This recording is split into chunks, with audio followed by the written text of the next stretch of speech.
Pemirsa Kava Channel yang dirahmati Allah SWT, kita lanjutkan ya siaran khusus tuntas Undang-Undang Omnibus Law Cipta Kerja dalam perspektif Islam. Kita masuk di segmen yang keempat bersama narasumber kita, yakni Ustadz Dwi Condro PhD. Beliau adalah pakar ekonomi Islam yang nanti akan menyampaikan tentang Islam tidak mengenal problem perburuan.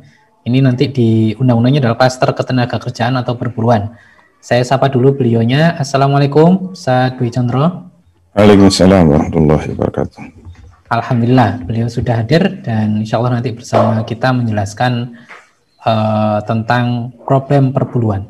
Baik, ada kata-kata yang menarik dari pembuat undang-undang, dalam hal ini pemerintah dan juga DPR, bahwasanya mereka mengatakan undang-undang ini mengajak masyarakat hidup enak, kok tidak mau, kayak gitu.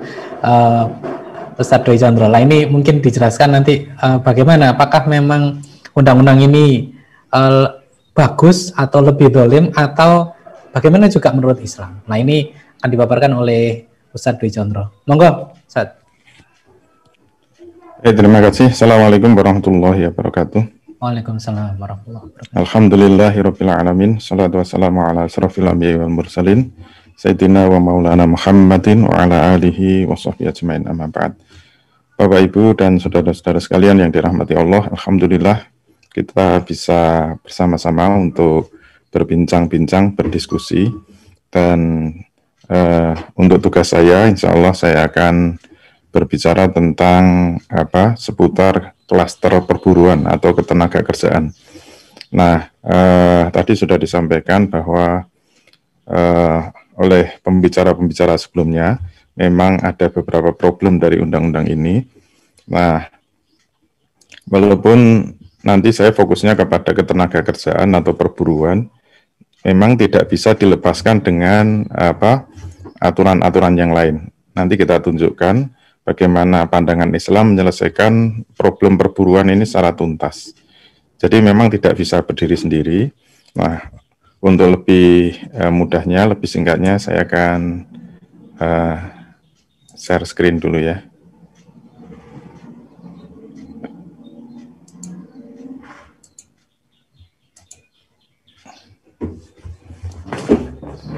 Baik,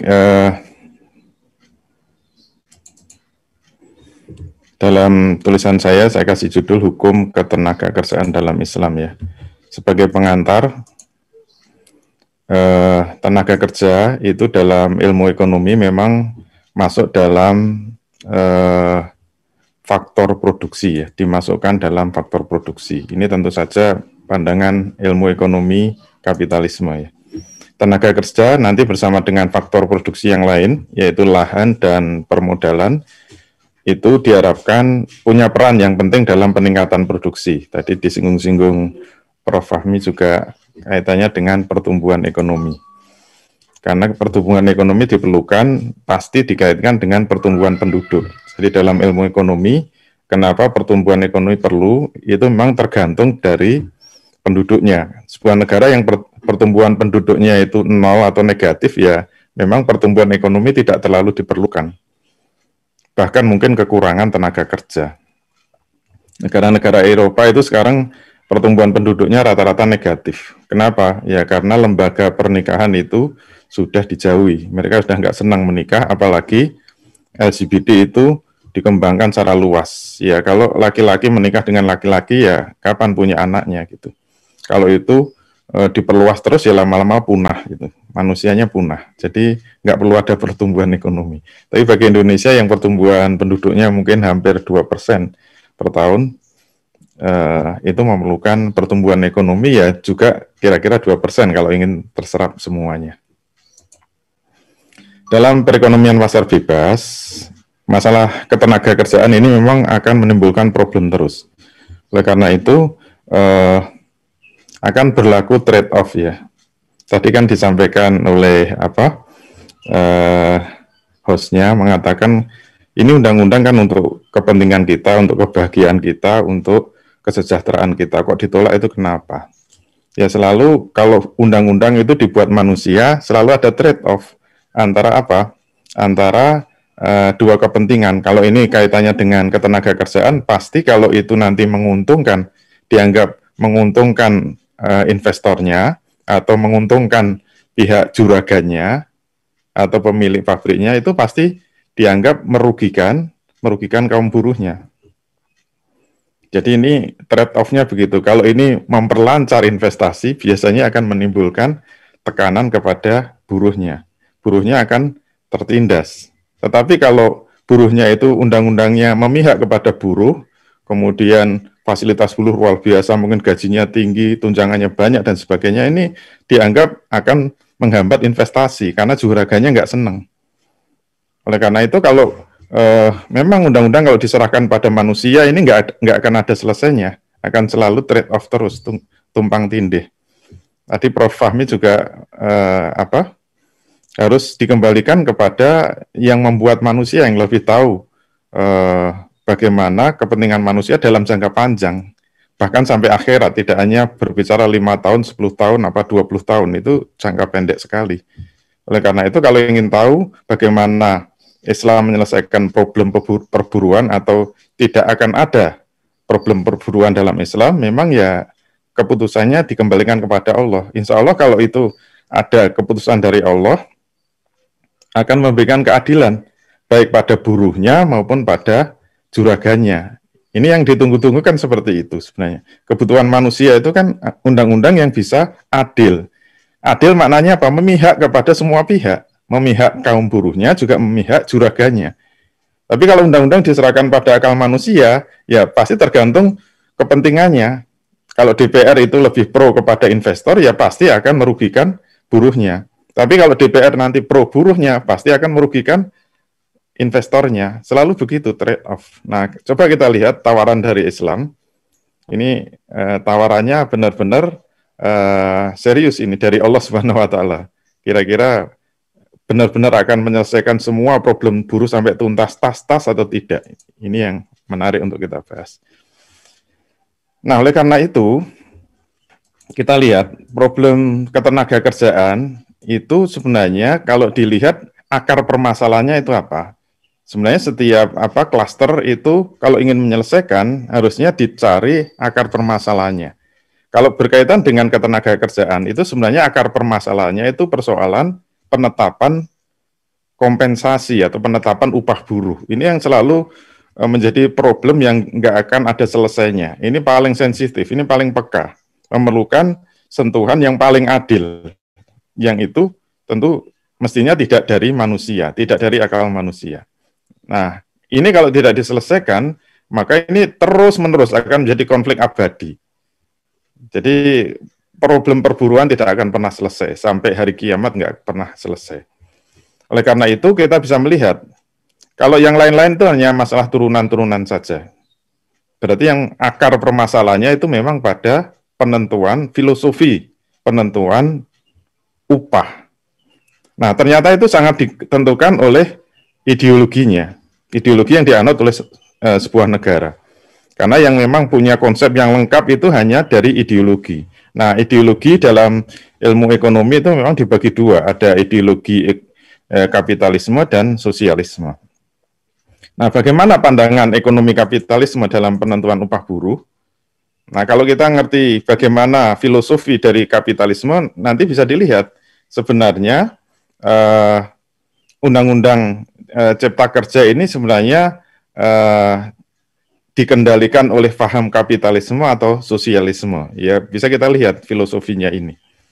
Jadi cara pandang ekonomi kapitalis, kaum buruh itu diletakkan sebagai bagian faktor produksi. Ini yang harus kita pahami.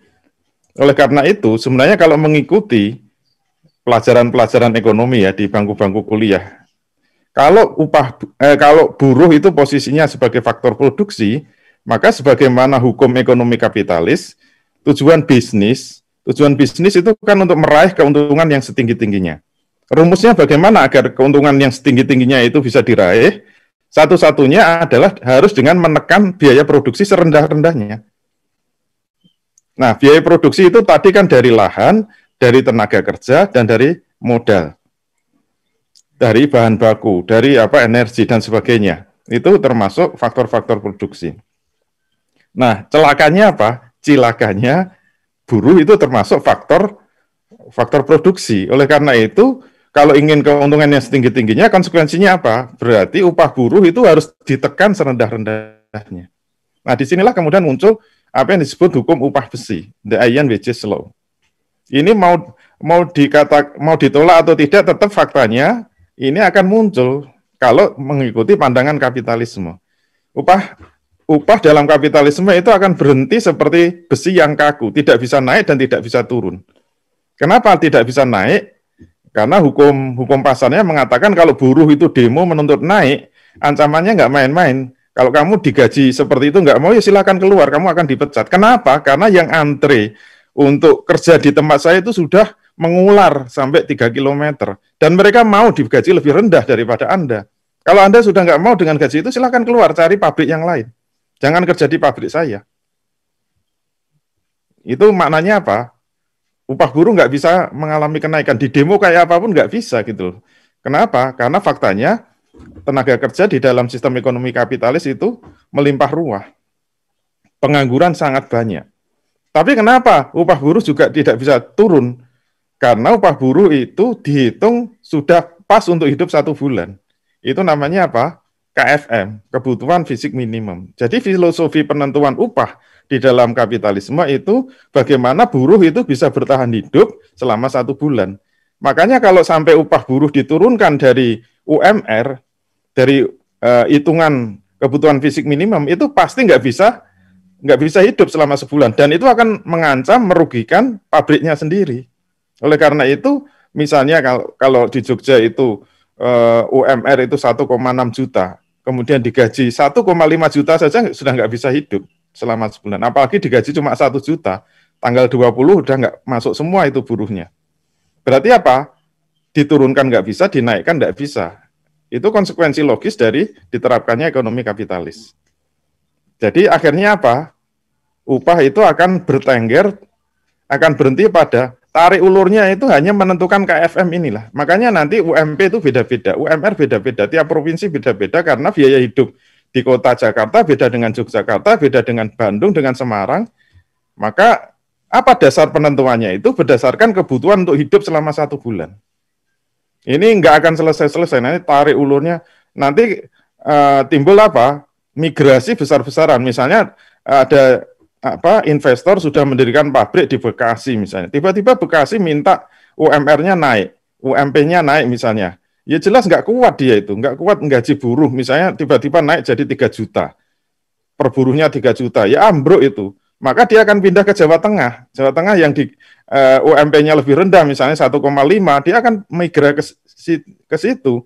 Dan hukum pasarnya, nanti kalau pabrik pindah Jawa Tengah semua, pasti akan naik itu. Kalau Jawa Tengah naik, pindah lagi. Lalu mau sampai kapan ini pindah-pindah terus?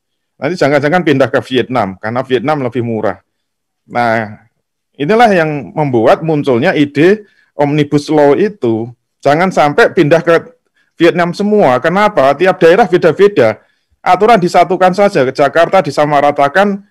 Nah, disamaratakan itu tinggi apa rendah itu. Kan yang ditunggu-tunggu gitu. Ternyata hasilnya mengancam buruh. Nanti khawatir apa? Gajinya rendah semua. Pokoknya diatur pusat semua. Daerah nggak boleh ikut ngatur. Marah semua kan. Nanti hidup Jakarta sama Jogja beda. Sama dengan Boyolali itu beda. Wah ribut. Nggak akan selesai ini. Nggak akan selesai. Kalau dasar penentuan upahnya itu mengikuti filosofi kapitalisme. Terus kalau sosialisme bagaimana? Sosialisme itu ada kaidah. Kerja itu pada masing-masing dengan kemampuan dan kesanggupannya. Kalau upahnya itu mengikuti kerjanya. Jadi upah itu dasarnya apa? Dasarnya kerja untuk menghasilkan barang. Kalau barang yang dihasilkan itu memang tinggi ya upahnya tinggi. Kalau barang yang dihasilkan rendah ya upahnya rendah. Berarti apa? Kerja mengikuti produk barangnya. Dan ini sebenarnya tidak adil juga. Karena apa? Karena yang namanya produksi barang itu kan melibatkan banyak kerja. Bahkan ada yang kerja mungkin tidak ada hubungannya dengan produksi. Jadi kalau semua dipaksakan ukuran kerja itu mengikuti tenaga yang dicurahkan untuk mengeluarkan, untuk memproduksi satu barang. Mungkin kalau misalnya kita ditanya, misalnya membangun sebuah gedung ya, mana tenaga yang dicurahkan lebih banyak, mana antara kuli bangunan dengan arsitek. Mungkin arsitek itu menggambar hanya seminggu 2 minggu selesai dan tidak mengeluarkan keringat sama sekali. Tetapi mereka yang kerja di lapangan itu membangun gedung bisa 6 bulan tiap hari siang malam. Kalau mengikuti standar upah menurut sosialisme, pasti yang upahnya lebih besar itu adalah kuli bangunannya, karena dia kerja siang malam sampai 6 bulan. Arsitek itu paling banter 1 bulan, nggak berkeringat lagi. Hanya cuma pakai pensil. Ya, gajinya arsitek itu sedikit saja. Karena kerja yang dicurahkan cuma sedikit, tenaga yang dicurahkan cuma sedikit. Sementara yang berhubungan langsung dengan membangun gedung itu adalah tenaga-tenaga kerja yang di lapangan. Berarti kalau mengikuti filosofi ini, yang adil apa? Upah buruh mengikuti kerjanya. Pokoknya yang penting kerja gitu loh. Ya, kalau ada kesamaan mohon maaf itu tidak sengaja. Semuanya kan tidak sengaja gitu loh. Jadi berarti yang dihargai siapa? Yang banyak mencurahkan tenaganya untuk bekerja untuk menghasilkan barang itu. Mereka-mereka yang tidak banyak mencurahkan tenaga, ya gajinya sedikit saja gitu loh. Ini tentu saja menimbulkan ketidakadilan. Nanti arsiteknya kalau nggak mau gambar gimana? Atau gambarnya ngawur gimana? Nanti padahal itu bangunan bertingkat, strukturnya dibuat hitungannya salah semua, ambruk itu kalau arsiteknya mutung. Baik, terus menurut Islam bagaimana? Sebenarnya ini saya ingin tunjukkan bahwa kalau kita hanya membahas di satu klaster itu nanti hasilnya memang tidak akan bisa tuntas. Karena kalau ini memang sudah saya tulis dalam buku saya, kebetulan saya punya buku, saya kasih judul ada Ekonomi Islam Mazhab Amfara. Istilah saya begitu, Ekonomi Islam Mazhab Amfara itu 3 jilid. Nah, jilid kedua ini yang bicara tentang ekonomi pasar syariah. Nah, ternyata klaster ketenaga kerjaan itu hanya satu bagian. Kalau lengkapnya itu sebenarnya 8 kalau ingin tuntas. Tadi sebagiannya sudah disinggung oleh Pak Hidayat Mutakin. Kalau ingin tuntas itu memang ada 8 klaster, 8 lapis ya istilah saya itu. Lapis pertama memang sebelum masuk ke pasar itu harus jelas pembagian kepemilikannya. Itu maknanya apa? Tidak semua barang itu boleh masuk ke dalam pasar. Kalau enggak ya nanti jomplang. Pasti jomplang. Terutama barang-barang tambang, hutan dan sebagainya itu kalau dikuasai swasta ya pasti kompetisinya tidak bisa fair, tidak bisa adil. Lapis kedua itu jantung ekonominya ini harus dibuang. Karena itu yang membuat jomplang itu karena ada jantung ekonomi, yaitu bank dan pasar modal. Itu yang membuat uang kesedot ke satu titik, tapi yang memanfaatkan hanya sebagian kecil. Itulah yang sudah membuat gelisah. Dulu demo di Wall Street itu teriakannya kan sudah menganggap bahwa sekarang ekonomi itu dikuasai 1%. Nah, sudah kemarin demo-demo buruh itu sudah suaranya sudah kita dikendalikan 1%. By 1%, of 1%, for 1%. Istilahnya begitu. Dari 1% oleh 1% untuk 1%. Tapi dia menguasai 99%. Jadi kelompok yang 1% menguasai kue ekonomi 99%. Sementara rakyat yang jumlahnya 99% hanya dikasih bagian 1%. Penyebabnya apa? Kalau pengen tahu ya nomor 2 itu. Karena jantungnya. Jantung itu kan menyerap semua darah. Tapi kalau ekonomi jantung itu kan menyerap semua uang. Kemana larinya uang itu semua kesedot di bank dan pasar modal. Cuma itu kemudian disalurkan ke satu titik saja. Itu yang membuat kenjomplangannya semakin luar biasa. Uang itu hanya beredar di Jakarta. 80% beredar di Jakarta. Sementara 20% dibagi seluruh Indonesia. Ini kan sangat jomplang. Itu gara-gara apa? Jantungnya yang salah. Itu masih ada lapis ketiga yaitu perseroannya. PT itu cukup berperan. Karena yang bisa menerbitkan saham itu hanya PT. Kalau bentuk perseroannya salah, itu membuat apa? PT itu bisa menyedot investasi secara cepat. Makanya Islam mengatur perseroan itu secara tepat supaya adil. Dan kenapa PT itu menurut Islam itu batil? Karena apa? Karena itu persekutuan modal saja. Modal ketemu modal, menurut Islam itu tidak sah. Itu batal. Islam mengharuskan modal itu harus bertemu dengan tenaga. Kalau tidak, itu tidak terwujud akad yang sah. Itu kan berarti Islam menghargai dengkul juga, menghargai tenaga. Tapi juga tidak memusuhi modal seperti sosialis. Sosialis itu benci betul dengan modal. Yang membuat ekonomi nggak adil itu karena ada yang pemilik modal, yang disebut itu kaum juragan, kemudian ada pemilik tenaga. Kalau dalam Islam disatukan, sirkah, pembentukan perseroan itu harus menyatu antara modal dan tenaga kerja. Itu bentuk sirkah mudorobah atau sirkah inan, semuanya pasti ada unsur tenaga kerjanya, pengelolanya maksud saya. Baru lapis keempat itu hukum industri. Tadi sudah disinggung Pak Hidayatul Mutakin. Itu hukum industri, itu juga diatur. Kemudian hukum lahan. Kenapa sekarang terjadi feodalisme? Kalau benar itu informasinya 74% lahan Indonesia dikuasai individu-individu yang jumlahnya cuma 0,2%. Itu kan jomplang betul itu. Kenapa? Karena aturan lahannya salah. Nah, baru yang keenam ini yang kita bahas, yaitu ketenaga kerjaan. Itu satu klaster saja. Nanti masih ada hukum permodalan dan ada hukum perdagangan. Memang kalau ingin tuntas, 8 klaster ini harus dibahas semua. Nanti kalau pusing membahasnya, langsung baca buku saya, insya Allah sudah tuntas. Nah, kalau kita masuk klaster ketenaga kerjaan, ini dalil-dalilnya nanti bisa dibaca, saya lewati saja. Kalau kita bahas satu-satu sangat panjang, kita langsung istimbatnya saja. Dari dalil-dalil itu,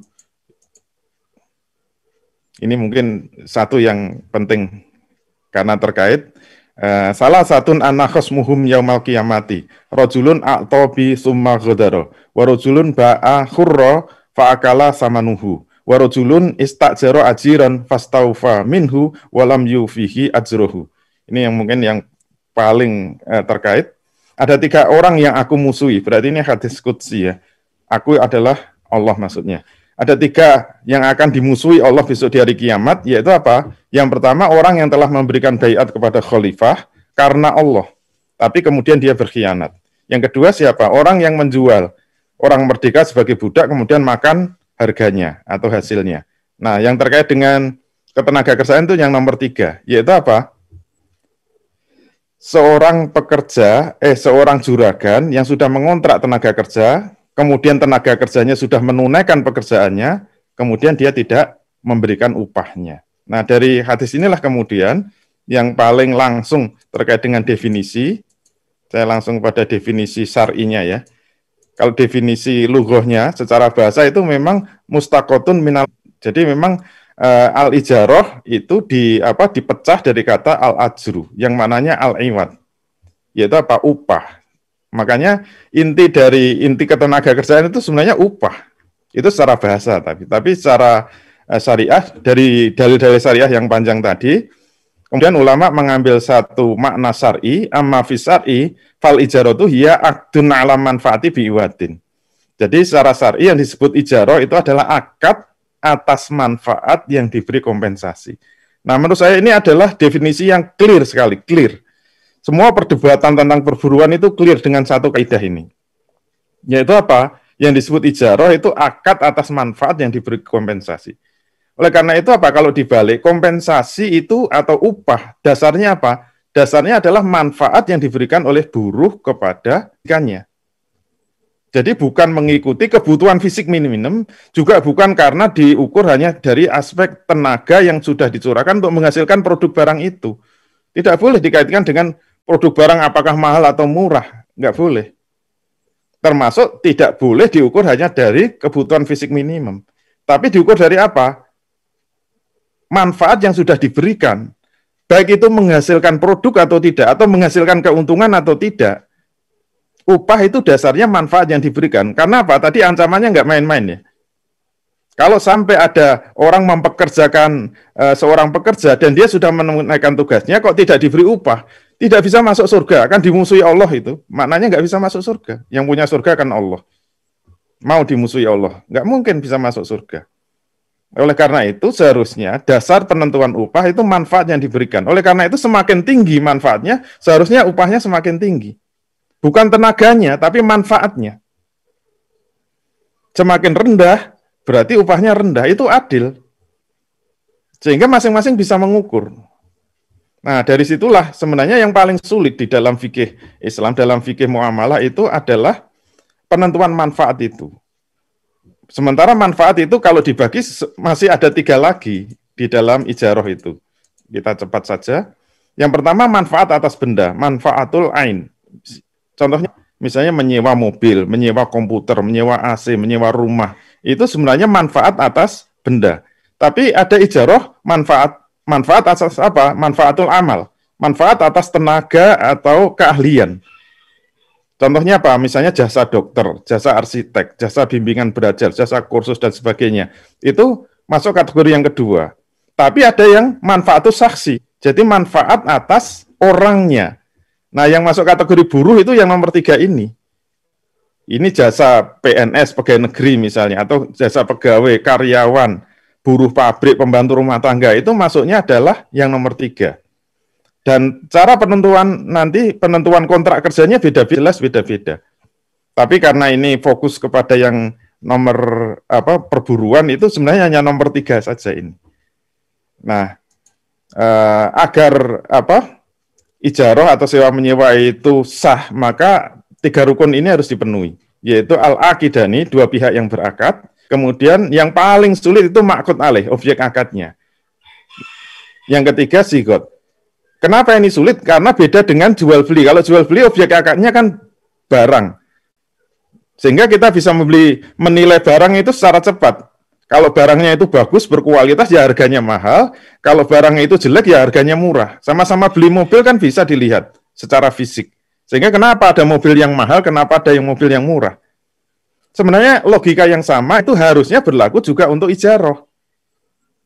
Jadi kalau ada buruh itu memberikan manfaat, upahnya tinggi apa rendah, kan bisa dilihat manfaatnya tinggi apa rendah gitu loh. Cuma manfaat itu sesuatu yang abstrak. Beda dengan barang. Kalau barang itu sesuatu yang jelas. Kalau sesuatu yang jelas itu memang menilainya sangat mudah. Nah, inilah yang harus menjadi ukuran yang harus bisa distandaris dengan jelas oleh kedua belah pihak, yaitu manfaat. Nah, manfaat itu terkait dengan upah. Sehingga kalau saya boleh mengatakan ukuran yang paling mudah, semakin manfaat itu tingkat kesulitannya semakin tinggi, seharusnya upahnya semakin rendah gitu loh. Contoh mudahnya misalnya sama-sama nyopir ya, menjadi sopir. Sama-sama sopir itu kan tetap ada tingkat kesulitannya. Sopir mobil itu beda dengan sopir bis, beda dengan sopir truk, beda dengan sopir kereta api, beda dengan sopir kapal, beda juga dengan sopir pesawat. Jangan disamakan ya. Kalau disamakan nanti sopir pesawat digaji seperti sopir angkot, ya sudah nanti bisa mendarat di terminal itu nanti. Siapa yang mau? Kenapa harus beda-beda? Karena memang tingkat kesulitannya beda-beda. Expertise-nya itu beda-beda. Oleh karena itu harusnya dasar memberikan manfaat itu seperti itu. Mohon maaf ya, kalau memang manfaatnya hanya jaga parkir, itu mestinya beda dengan programmer gitu loh. Jangan disamakan dengan UMR semua. Ya kalau disamakan dengan UMR kan kasihan itu. Mereka yang pintar-pintar nggak semangat gitu. Tetapi kalau disamakan tinggi semua ya nanti juragannya yang teriak gitu. Masa saya harus menggaji sama antara programmer dengan tukang parkir? Tukang parkirnya padahal lebih banyak. Apakah digaji tinggi semua? Lalu nanti kalau digaji lebih rendah dari UMR gimana? Adil enggak? Ya tetap adil dalam Islam itu. Nanti kalau enggak cukup untuk hidup sebulan, bukan tugas dari juragan untuk mencukupi kebutuhan selama sebulan. Itu bukan kewajibannya juragan. Kalau ada kebutuhan yang enggak cukup, itu kewajibannya negara. Makanya ini harus terkait dengan sistem yang lain. Kalau di dalam Islam enggak ada problem, kenapa? Semua kebutuhan asasi itu akan dicukupi negara, terutama kebutuhan pokok masyarakat. Seperti apa? Seperti pendidikan, kesehatan, keamanan. Dalam Islam kan harus gratis. Kalau pendidikan, keamanan, dan kesehatan itu gratis. Kalau gajinya misalnya sebulan 1 juta, cukup enggak untuk hidup sebulan? Ya mesti cukup lah. Enggak ada masalah. 1 juta cukup. Karena paling gaji itu untuk apa? Untuk makan. Sementara yang lain-lain, mau sekolah, anaknya sekolah gratis. Kalau sakit, masuk rumah sakit gratis. Bayar listrik gratis. PDAM gratis. BBM murah. Lah terus punya duit untuk apa kan? Terpaksa kan kaya. Jadi miskin susah itu.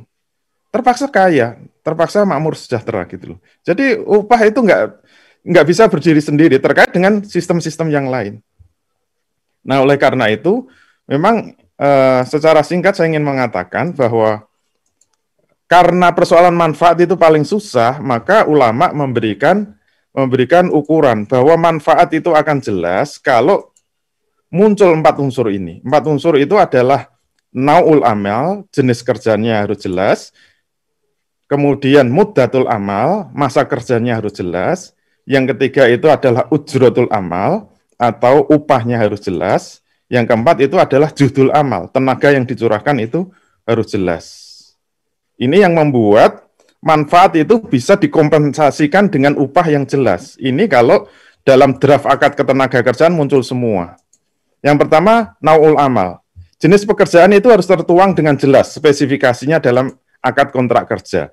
Jenis kerja yang tertulis tidak boleh terlalu umum.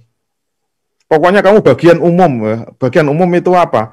Terserah sak jeplake juragan. Cara Jawa Timur. Ya nggak bisa kerja kayak gitu itu. Tergantung teriakannya juragan kan nggak bisa. Kalau akad kerja itu tugas-tugasnya itu nggak jelas, job deskripsinya nggak jelas, itu fasad. Fasad itu maknanya tidak sah itu kontrak tenaga kerjanya. Seorang pekerja diharapkan bisa mengukur kemampuannya. Saya kerja di sini ditugasi kayak gini dengan gaji segini, itu sebenarnya adil apa enggak. Dia bisa mengukur, juragannya juga bisa mengukur. Sehingga nanti kalau ditugasi tambahan-tambahan kerja, dia bisa menuntut kompensasi. Misalnya disuruh membeli makan siang. Loh ini kan nggak ada dalam kontrak kerja. Ya boleh saja asal ditambahi uang lembur, itu nggak apa-apa. Itu yang adil seperti itu. Kecuali kalau disuruh itu hanya tolong-menolong, ya nggak apa-apa gitu loh. Yang kedua, masa kerja harus jelas. Nah inilah yang membedakan tadi antara manfaatul amal dengan manfaatul saksi. Jadi manfaat, untuk mengukur manfaat itu memang paling sulit. Salah satu pendekatannya itu dengan waktu. Tetapi tidak semua pekerjaan itu bisa diukur dengan waktu. Makanya dibagi 3 kalau dalam kitab itu. Ada yang penentuan upah itu dikaitkan dengan takaran kerja saja. Misalnya menjahitkan baju, itu yang penting kan modelnya. Waktu itu nggak penting. Mau menjahit baju 3 hari, 7 hari itu tetap nanti upahnya sama. Karena dasarnya hanya takaran kerja saja. Ini biasanya ijaratul amal tadi untuk keahlian. Tapi ada yang hanya batasannya waktu saja, yaitu apa? Misalnya menyewa mobil atau sopir ya, sopir Grab, sopir taksi itu dasarnya cuma waktu. Semakin lama ya semakin mahal gitu. Tapi ada kontrak kerja yang dasarnya itu takaran kerja plus waktu. Nah biasanya untuk buruh ini yang nomor 3 ini. Jadi jenis kerjanya harus jelas, kemudian takaran kerjanya harus jelas, waktunya juga harus jelas. Dia dihitung upah itu harian, apa mingguan, atau bulanan. Biasanya begitu. Atau mungkin setahunan. Itu biasanya harus jelas. Kemudian upah kerjanya itu harus disebut ketika akad kontrak kerja. Jadi Nabi mengatakan, idza stajara ahadukum ajiron fal yu'limhu ajrohu. Apabila seorang di antara kalian itu mengontrak tenaga kerja, maka harus diberitahukan upahnya. Nggak boleh. Kalau saya pokoknya terserah perusahaan, itu nggak sah itu kontrak kerjanya itu. Kalau upahnya tidak jelas, apalagi dengan persentase. Upahnya itu persentase dari hasil penjualan. Misalnya dia bagian sales pemasaran. Kamu kalau bisa menjual barang ini, kamu mendapatkan 10% dari barang yang kamu jual. Itu tidak sah. Tidak sah. Tidak boleh. Karena dia sudah muter-muter, itu sebenarnya sudah memberi manfaat. Setiap hari dia muter dari kantor ke kantor, dari rumah ke rumah menawarkan sepatu misalnya. Itu jam kerjanya dari jam 8 sampai jam 4. Dia sudah muter-muter, tapi kalau upahnya berdasarkan persen, sebulan dia sudah muter bisa nggak dapat apa-apa. Itu zolim dan nggak bisa masuk surga itu. Allah bisa marah itu. Berarti ukurannya itu bukan terjual atau tidaknya sepatu itu. Ukurannya apa? Dia memberi manfaat, menawar-nawarkan produk kita kepada calon pembeli. Itu dihitung berdasarkan apa? Waktu kerjanya itu bisa. Jam 8 sampai jam 4. Kamu menawarkan keliling-keliling itu pantasnya berapa per hari? 100.000. Kalau 100.000 per hari berarti kalau 25 hari kerja ya 2,5 juta. laku atau tidak laku 2,5 juta. Laku banyak ya 2,5 juta, tidak laku ya 2,5 juta. Nah, itu penentuan upah yang benar, ijarah itu. Kemudian tenaga yang dicurahkan itu biasanya mengukurnya agak susah. Karena tidak boleh mempekerjakan orang di luar kemampuannya. La yukallifullahu nafsan illa wus'aha. Allah tidak akan membebani seseorang melainkan sesuai dengan kesanggupannya. Nah, untuk mendekati juhdul amal ini, yang paling mudah itu adalah dengan jam kerjanya. Sehari itu berapa jam? Itu paling mudah untuk menaksir upahnya. Nah, manfaat yang diharapkan, kaum buruh tidak ditindas. Karena gajinya hanya mengikuti kebutuhan fisik minimum. Itu kan menindas betul, kayak mesin itu. Dan juga pihak majikan juga tidak dirugikan. Kenapa? Karena standar upah itu adalah manfaat yang diberikan. Nah, itu hanya satu klaster ya. Bagian dari lingkaran tadi. Padahal ini baru saya sebut apa? Saya sebut itu adalah mekanisme pasar syariah. Tapi kalau ingin tuntas itu masuknya ke politik ekonomi Islam. Kalau kita mengatakan jantungnya dihapus, itu harus ada penggantinya. Jantungnya bukan bank dan pasar modal, tapi baitul mal. Di mana semua kepemilikan individu itu menetesnya di baitul mal seperti zakat, infak, sedekah. Kemudian kepemilikan umum seperti yang disebut Pak Hidayatul Mutakin tadi, itu masuknya juga baitul mal. Tambang yang besar, hutan, gas, minyak, dan sebagainya itu masuknya baitul mal. Kemudian kepemilikan negara seperti ghanimah, jizyah, kharaj, fa'i dan sebagainya masuknya. Nah, itu nanti digunakan untuk apa? Ada dua kebijakan, kebijakan fiskal dan kebijakan moneter Islam. Nah, semuanya nanti untuk kepentingan kesejahteraan umat. Sehingga kalau dibagi ya dalam ekonomi Islam harus jelas. Pra pasar, sebelum masuk pasar itu pembagian kepemilikan, di dalam pasar harus dengan mekanisme pasar syariah yang 8 lapis ini, dan pasca pasarnya itu distribusi, istilah tadi, distribusi kekayaan oleh negara. Nah, itu baru adil. Nggak percaya, mari kita diskusi. Assalamualaikum warahmatullahi wabarakatuh.